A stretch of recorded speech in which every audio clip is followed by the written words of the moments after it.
Welcome back to my channel earth mom Dehradun. मैं हूं ज्योति। Welcome करती हूं सभी का अपने चैनल में। जिसका सबको बहुत बेसब्री से इंतजार था, फाइनली वो टाइम आ ही गया। 2 दिन पहले ही जो है चौधरी जी ने अपना इंस्टाग्राम पे एक मैसेज किया था कि 2 दिन के बाद वो आएंगे और सारी चीजें बताएंगे, सब कुछ बताएंगे। तो इन 2 दिनों का इंतजार हो रहा था कि आखिर में ये अपनी कौन सी साइड, अपनी कौन सी स्टोरी बताने वाले हैं। तो कल लाइव आए और लाइव में आने के बाद जो चीजें सामने आई हैं उन चीजों को सामने आने से तो अच्छा था, मैं तो यही चाहती थी कि ये मैटर ही क्लोज हो जाए, ये मैटर कैमरे में बाहर आने से पहले ही क्लोज हो जाए। क्योंकि मैंने जैसे कि बोला कि जब भी कोई रिलेशनशिप में होता है, चाहे वो फ्रेंडशिप हो, चाहे वो पेरेंट्स के साथ किसी का रिश्ता हो, जब भी कोई 2 लोग रिश्ते में होते हैं तो सबको एक दूसरे की बातें पता होती हैं, एक दूसरे के राज पता होते हैं। तो आगे चल के चीजें बिगड़ती हैं, फ्रेंडशिप टूटती है या रिश्ता टूटता है तो वो राज भी ना वहीं के वहीं खत्म हो जाने चाहिए। लेकिन वो राज हर कोई अपने दिल में ऐसे दबा के रखता है कि इसको मैं आज इस्तेमाल नहीं करूंगा, लेकिन आने वाले टाइम पे हो सकता है कि मुझे इसका इस्तेमाल करना पड़े, मुझे इसकी जरूरत पड़ जाए, जो कि वाकई में एक बहुत ही गलत बात होती है।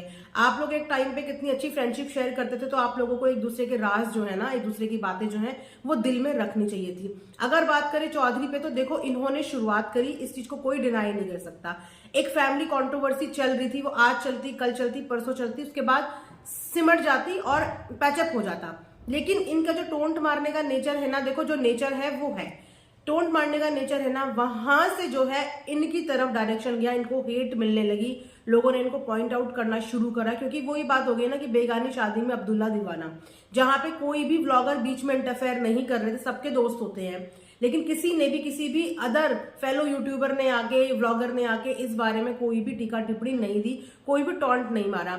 लेकिन अपनी आदत से मजबूर इन्होंने आके टॉन्ट मार दिया। उसके बाद जैसे ही जिस दिन इनका टॉन्ट का वीडियो आया, उसके बाद अगले दिन जो है इनके पेरेंट्स उनके घर पे नजर आ गए, जो कि ऑडियंस के लिए डाइजेस्ट करना बहुत ही शॉकिंग था। क्योंकि कंट्रोवर्शियल मुद्दा उस समय पे चल रहा था, अच्छी खासी कंट्रोवर्सी चल रही थी, और उस पर से इनके पेरेंट्स का ऐसे किसी के घर चले जाना जहां पे उनके बेटे की बनती ना हो, तो यहाँ पे से ऑडियंस जरा और ज्यादा शॉक में आ गई और ज्यादा हैरान होगी कि ये हो क्या रहा है। मतलब वहां से ऑडियंस थोड़ा सा हैरान होगी। अगर कि ये स्नैपचैट वाला मैटर ये पहले ही क्लियर कर देते वहीं पे कि हम इस कारण जा रहे हैं, तो हो सकता है कि इस जगह पे जो इतना डाइवर्ट हो गई चीजें, ये चीजें डाइवर्ट होती भी ना। लेकिन स्नैपचैट की बात भी करें कि आंटी ने बोला था मैं स्नैपचैट के काम के लिए वहां पे गई थी, उसका क्लेरिफिकेशन कल की लाइव में लखन ने दिया कि स्नैपचैट का जो प्रॉब्लम था वो मैं भी रिजॉल्व करने की कोशिश कर रहा था, लेकिन इनके जो भी इनके एडिटर जो है उन्होंने गलत इन्फॉर्मेशन भर दी।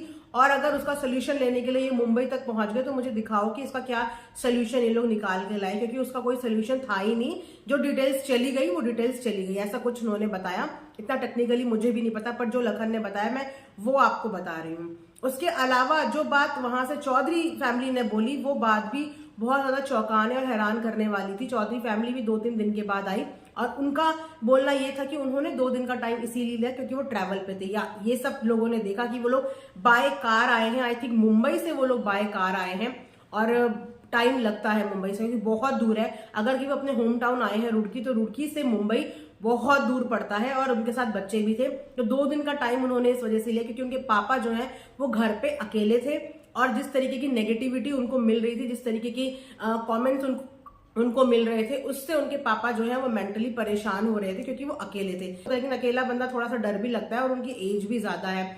हालांकि लखन ने अपनी लाइव में उनका नाम नहीं लिया था, वो क्लूज दिखा रहे थे, वो प्रूफ्स दिखा रहे थे जो उनको दिए जा रहे थे, जो उनके पास आ रहे थे, उन्होंने सिर्फ वो प्रूफ्स दिखाए। लेकिन लोगों ने इस चीज का यूज करना शुरू कर दिया, और लोगों ने बेधड़क होके सीधा नाम देना शुरू कर दिया, चोर बोलना शुरू कर दिया, नाम से वीडियोस बनानी शुरू कर दी। मतलब चोर किसी को बोलना एक बहुत बड़ा अपने आप में इल्जाम होता है, जब तक कि कोई चोरी प्रूव ना की हो। ठीक है, लखन ने तो नाम नहीं लिया, उन्होंने तो कल साफ साफ अपनी वीडियो में बोल दिया कि मैंने तो नाम ही नहीं लिया। तो जिन्होंने नाम लिया उनकी वजह से वो फैमिली जो है वो हैरेस हुई, उस वजह से उस फैमिली को प्रॉब्लम होनी शुरू हुई, क्योंकि लोग नाम के साथ उनको चोर बोल रहे थे, उनको गंदे पेजेस बनाने का पूरा एलिगेशन लगा दिए थे। मतलब यहां तक का सब्र भी नहीं करा कि पहले पुलिस की रिपोर्ट आने दीजिए, पहले सबूत आने दीजिए, आपने किसी को पहले ही चोर बना दिया। तो उनका भी मेंटल लेवल इस चीज से समझ सकते हैं कि अभी तक कोई चीज प्रूव नहीं हुई और उस चीज पे सामने वाले के ऊपर थप्पा लगा देना, वो भी सोशल मीडिया पे, आप जानते हैं कि इतनी सी हवा की भी कितनी ज्यादा बातें बन जाती हैं। तो उस चीज से उनके पापा परेशान हुए, इस वजह से पूरी फैमिली को आना पड़ा। तो उन्होंने पूरी वीडियो कल बनाई, जिस वीडियो में उन्होंने बहुत सारी ऐसी चीजें बताई। देखो, पास की किसी भी चीज का मैं भी जिक्र नहीं करना चाहती, क्योंकि मुझे ना ये सब चीजें बिल्कुल अच्छी नहीं लगती। मैंने पहले भी बोला था कि मुद्दा यहाँ पे सिर्फ ये था कि नीतू के खिलाफ जिन लोगों ने ये गंदी फोटोज बनाई, ये गंदे जो फेक पेजेस बने, ये फेक पेजेस किसने बनाए हैं, ये एक्सपोज होना जरूरी है। ये एक्सपोज होना जरूरी नहीं है कि पिछले 2 साल पहले लखन ने क्या किया था या पिछले 2 साल पहले चौधरी ने क्या किया था। ये एक्सपोज होना जरूरी नहीं है। एक्सपोज ये होना जरूरी है कि इन गंदे पेजेस के पीछे कौन है। और जब तक ये प्रूव नहीं होता, मैं खुद भी किसी के ऊपर एलिगेशन नहीं लगाती, मैं भी सिर्फ इसी चीज का इंतजार कर रही हूँ, वेट कर रही हूँ कि सच्चाई सामने आए। लेकिन जब तक सच्चाई सामने नहीं आती, तब तक किसी के ऊपर भी ब्लेम, ये एलिगेशन नहीं लगा सकते, तब तक आप किसी को चोर नहीं बोल सकते। रही बात उन दोनों की, तो उन दोनों का अपना अलग मैटर है। वो दोनों एक टाइम पे दोस्त थे, आज दोनों के बीच में आर्ग्यूमेंट्स हो रहे हैं, वो दोनों लड़ रहे हैं। हो सकता है कल को सामने बैठेंगे।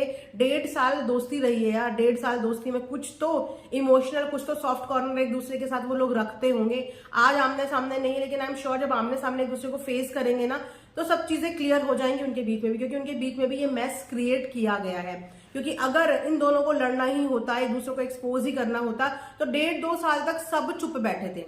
किसी ने किसी के बारे में भी कोई पर्सनल चीजें नहीं बताई, ना ही कभी लखन ने अब उनकी दोस्ती क्यों टूटी, क्या हुआ, कभी किसी के साथ शेयर किया, ना ही उन्होंने कभी शेयर किया कि आखिर में रीजंस क्या थे।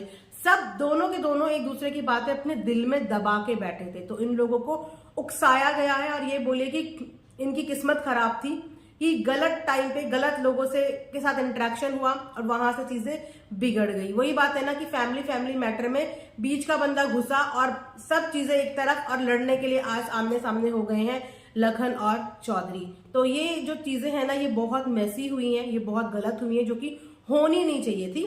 फैमिली कंट्रोवर्सी सुलझ जाती है यार, 1 दिन में, 2 दिन में, 3 दिन में, लेकिन उसके बीच में किसी तीसरे का आ जाना और इस बात को कहीं और ही एंगल लेके चले जाना, एक दूसरे की प्राइवेट बातें बोल देना, खोल देना, वो बहुत गलत है। मैं बिल्कुल इस चीज को सपोर्ट नहीं करती कि अगर आपको किसी की भी प्राइवेट बातें पता है तो किसी भी रीजन की वजह से आपको वो बोलने की जरूरत थी। यहाँ पे समझदारी चौधरी फैमिली को भी दिखाने की जरूरत थी कि अगर आप लोगों ने वो चीजें नहीं की है तो आपको रिलैक्स होकर बैठना चाहिए था, अपने ऊपर लेना नहीं चाहिए था, आपको इंतजार करना था। क्योंकि देखो, जो इन चीजों के पीछे होगा, इन्वेस्टिगेशन होगी, क्योंकि कंप्लेन हो चुकी है।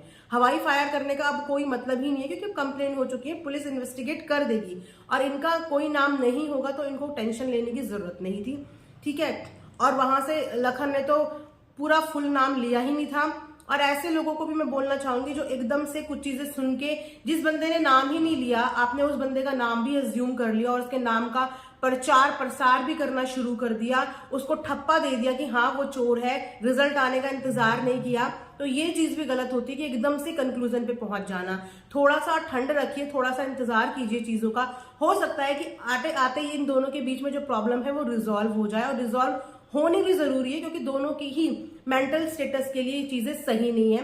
कीर्ति ने यहाँ पे बहुत ज्यादा समझदारी वाली बात की। उनसे मुझे एक्सपेक्टेशन थी, क्योंकि वो बहुत ज्यादा सॉर्टेड लगती हैं और समझदार भी लगती हैं, क्योंकि बड़ी भी हैं। उन्होंने 2-3 बार आके बात करी, लेकिन तीनों बार उन्होंने बहुत ही सॉलिड बात करी। उन्होंने बहुत सॉलिड बात करी। उन्होंने बिल्कुल क्लियरली ये बोला कि तुम दोनों की रोजी रोटी है ये, तुम दोनों का घर परिवार इससे चलता है।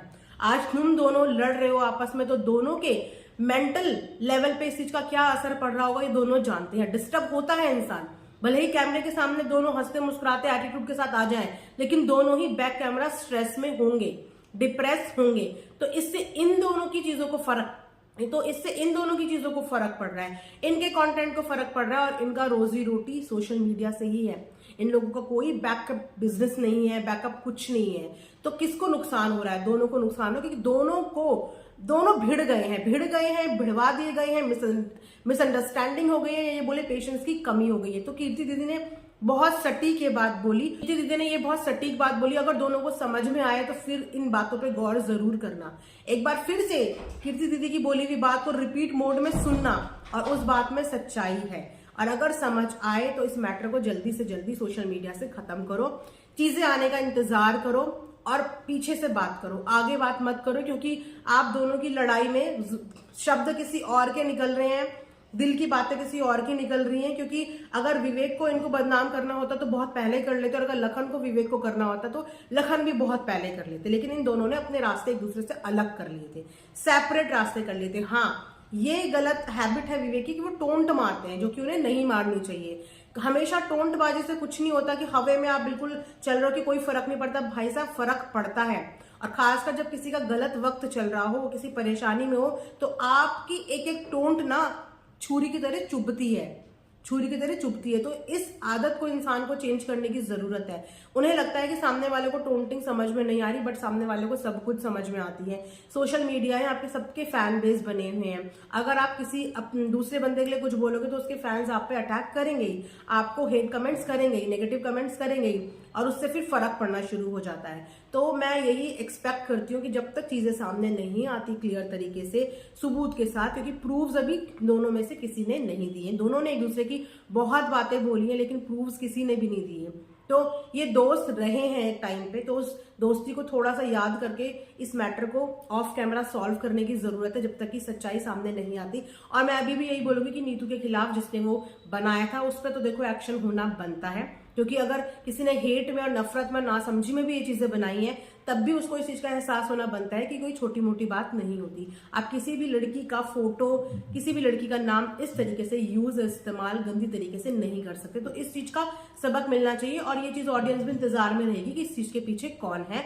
लेकिन जब तक चीजें सामने नहीं आती, तब तक प्लीज मैं भी यही बोलूंगी कि किसी भी तरीके की हेट मत फैलाओ, किसी के भाई मेंटल लेवल डिस्टर्ब मत करो। हर कोई डिस्टर्ब होता है, हर किसी का मानसिक संतुलन पे इस चीज का असर पड़ता है। तो इस चीज में अपना सहयोग दो।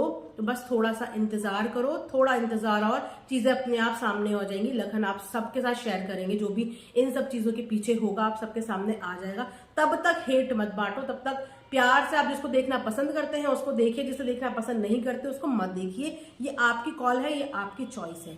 बस तब तक थोड़ा सा शांत हो जाइए। तो यहीं पे मैं अपना वीडियो एंड करती हूँ। आई होप कि आप लोग इस चीज से समझेंगे एंड अंडरस्टैंड करेंगे चीज को, सिनेरियो को और सिचुएशन को। Thanks for watching earth mom Dehradun.